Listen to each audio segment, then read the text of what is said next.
Praise the lord. బాగున్నారా? ఈరోజు మిమ్మల్ని అడగదలుచుకున్నాను, మీరు మనుషులకి భయపడుతున్నారా? వారి ప్రభావం మీ పైన చాలా ఉందా?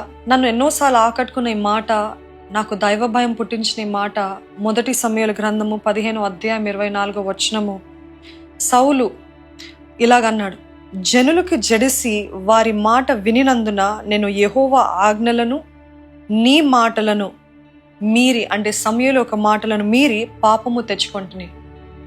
చూడండి, ఈరోజు మీరు దేవుని కంటే ఎక్కువగా మనుషులు ఏమనుకుంటారో అని ఆలోచిస్తున్నారా? దేవుడు ఏమనుకుంటున్నాడో పక్కన పోయిందా? ఎప్పుడు చూసినా వీళ్ళేమనుకుంటారో వాళ్ళని సంతోషపెట్టాలి, వీళ్ళని సంతోషపెట్టాలి, ఇలాగ చేయకపోతే వారి ప్రేమను కోల్పోతామేమో, వారి మెప్పులు కోల్పోతామేమో అని ఎప్పుడు చూసినా మనుషుల కోసం మీరు చేస్తున్నారా? చాలామంది అజ్ఞానంలో ప్రేమ అనుకొని రాజీ పడుతున్నారండి. నేను ప్రేమిస్తే I will compromise godly standards, godly principles అనుకున్నారు. కానీ అదెంత మాత్రము దేవుని చిత్తము కాదు. తల్లిదండ్రులు బిడ్డల్ని పెంచే విషయంలో కూడా చాలా భయపడుతూ పెంచుతున్నారంట. ఎందుకు భయపడుతున్నారు?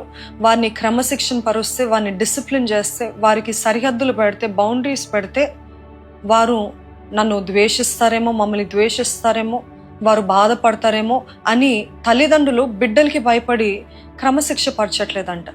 బిడ్డలు కూడా కొంతమంది తల్లిదండ్రులకి భయపడి దేవుని చిత్తానికి లోబడకుండా, దేవుని పిలుపుకి లోబడకుండా, మా తండ్రి మా తల్లి వాళ్ళు చెప్పిందే నేను చేస్తాను అని.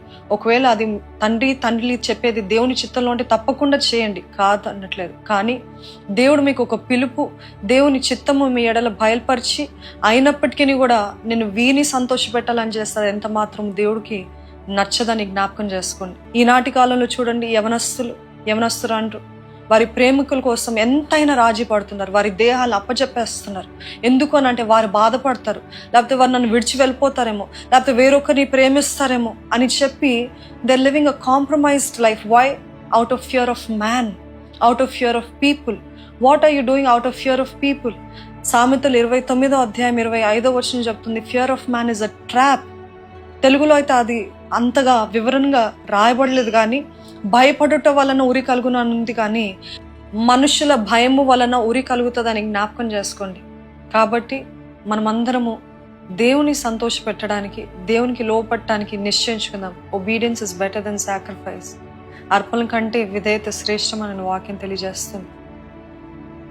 ఒక తీవ్రతతో, ఒక ప్యాషన్తో నేను ఎంతకైనా ఏది పోగొట్టుకోవాల్సి వచ్చినా, ఏది కోల్పోవాల్సి వచ్చినా, ఎవరు నన్ను విడిచినా నేను దేవునికి విధేయులై ఉంటాను అని మీరు ఒక తీర్మానం చేసుకుంటారని నమ్ముతూ ఈ మాటలు ముగిస్తాను.